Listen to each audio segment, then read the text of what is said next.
Okay, good morning, everybody.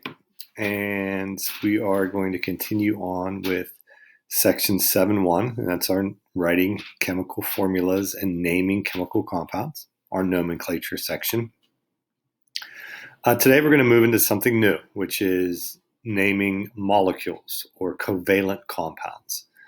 The big thing here that you have to know, you can see up here at the top of our notes, is that we're going to keep it very simple.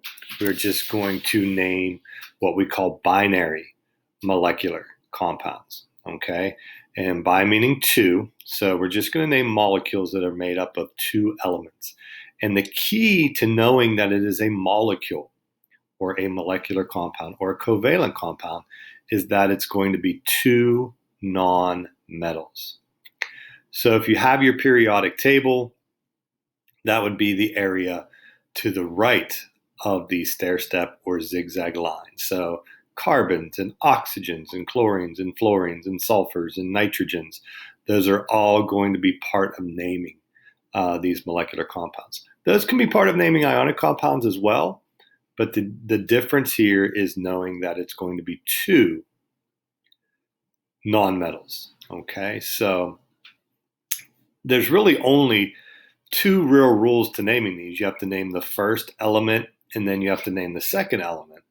But the difference here is, remember, with those ionic compounds we just got done naming and writing formulas for, they had charges associated with them. And those charges were used to equal out each other. So you knew how many of each one that you had, whether you had that in the name or you didn't. And you really didn't. Something like barium chloride, which is BaCl2. In the name, there wasn't anything designating that there was two chlorides there. The reason you knew there were two chlorides is because barium's a +2 and the chloride was a -1, so you needed two of the chlorides. Now, with these molecular compounds, since they're not made up of two ions, just two elements, two nonmetal elements, you have to use these prefixes to designate how many of each that you have. The problem then becomes is sometimes students want to put prefixes on every type of compound, even an ionic compound.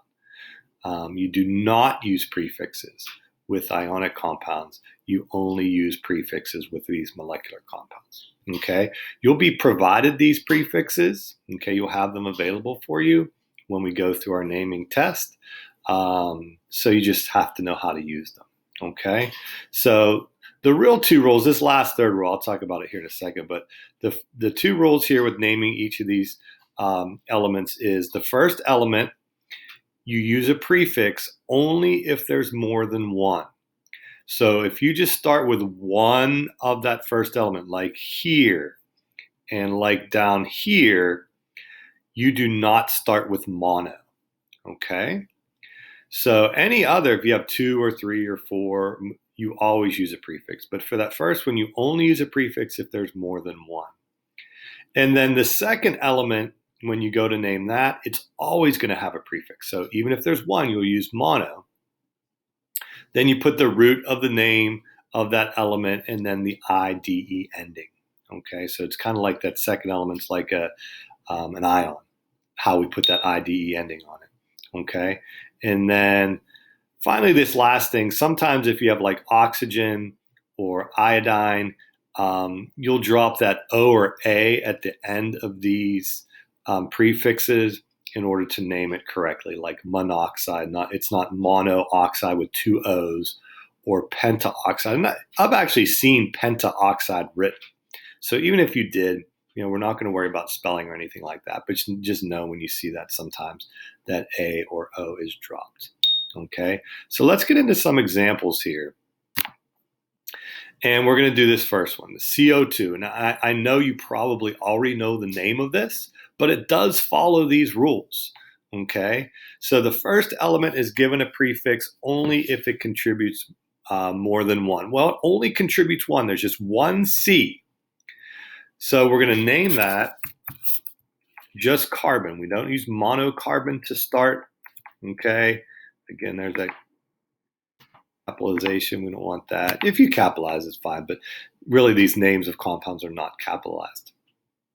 And then for your second element, always has a prefix, then the root, then the IDE ending. So it's oxygen, that's going to be oxide. There's two of them, so we go up here. The prefix for two is di, and so we put di, and then ox, and then the IDE ending.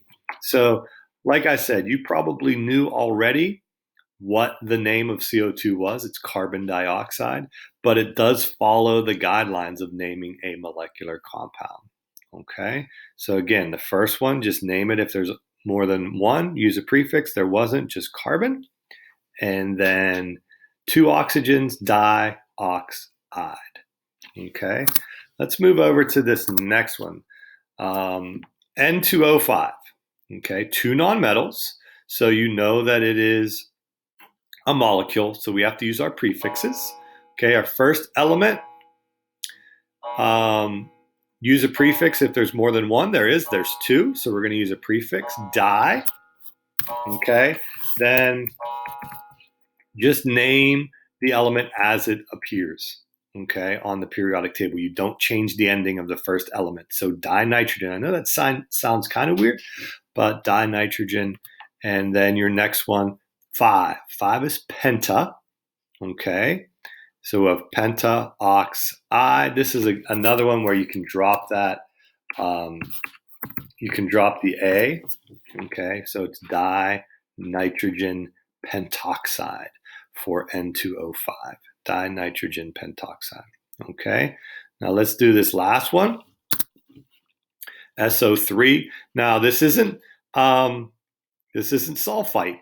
Okay, sulfite is SO3 minus 2. This is just a neutral molecular compound made of two nonmetals.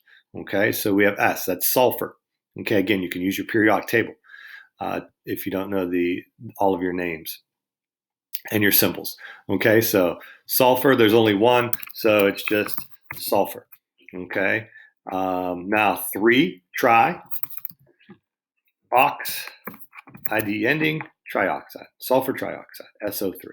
Okay, so that's going from formula to name, okay, from formula to name, okay, to go and write a molecular compound. Now, down here, we're going to go in the opposite direction, okay? We're going to go from name to formula. There's not the crisscross method, okay? There's nothing like that. You just look at the elements and you use the prefixes to tell you how many of each there are. So silicon dioxide. There's only one silicon. If there was more than one, it would start with a prefix. So silicon dioxide, silicon is Si, okay? Di is 2, oxygen. So we have O, whoops, sorry about that, O, and then 2. Okay, so silicon dioxide is, let me move that over right underneath, SiO2. Okay?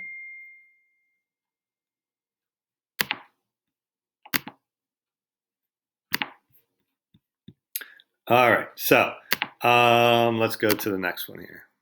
Sorry, I got a text that came up on there. Glad I didn't say anything bad. Okay, so diphosphorus pentoxide. So di meaning 2, phosphoruses. So that's P subscript 2. Okay, pent is 5. It's right there. Oxide, oxygen. So we have O5, P2O5, diphosphorus pentoxide. So you just look at the prefix, 2P, 5O. Okay. Now this next one, let me get down one more. Whoops, I don't know why we're on underline. Underline and bold, I don't want that. Okay.